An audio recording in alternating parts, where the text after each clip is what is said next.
Now, here to break it all down for us, the latest in this most exciting of races that we have here, political historian and author of the Great American Political Trivia Challenge, Rich Rubino.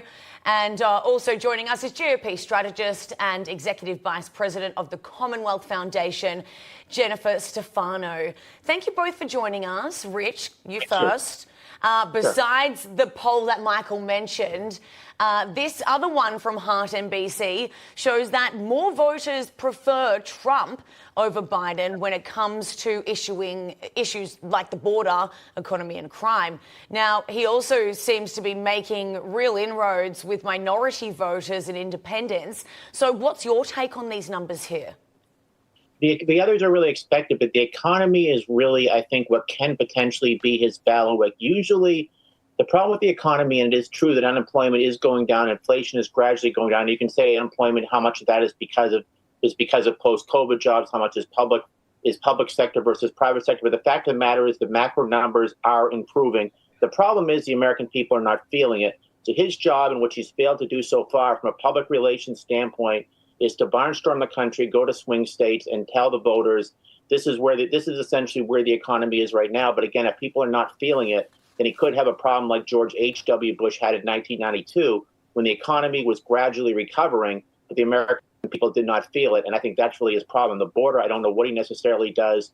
Crime, I don't know what he necessarily does. But the economy is something that I think he can improve his standing. Part of that is for himself. Another part of it is just sending surrogates out to try to spread that gospel. Yeah, Jennifer, let me bring you in here. We're seeing moments like this from President Biden.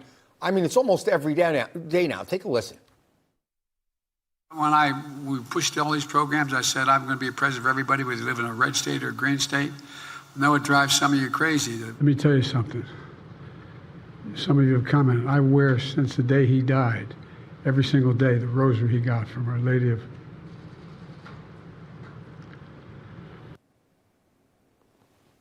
All right, so what does this say about his mental acuity, his mental state, especially going into the presidential election and seeing that report that just came out that basically said, you know, he was failing in memory?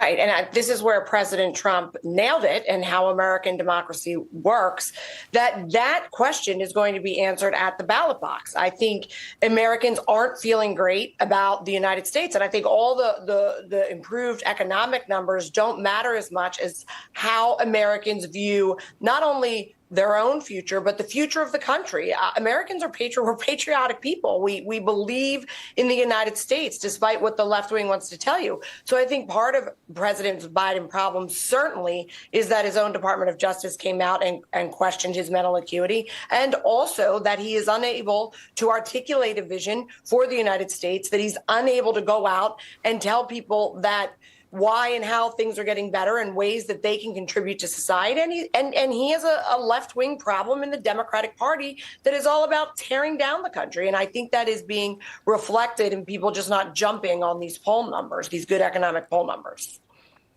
Rich, Vice President Kamala Harris seems to be taking the lead at more high-profile events recently. She'll be giving a big speech at the Munich Security Conference next week. California Governor Gavin Newsom was also in the national spotlight a few times, meeting with President Xi overseas and here at home as well. So could one of these two possibly replace Biden at this point? We've got 1 minute left.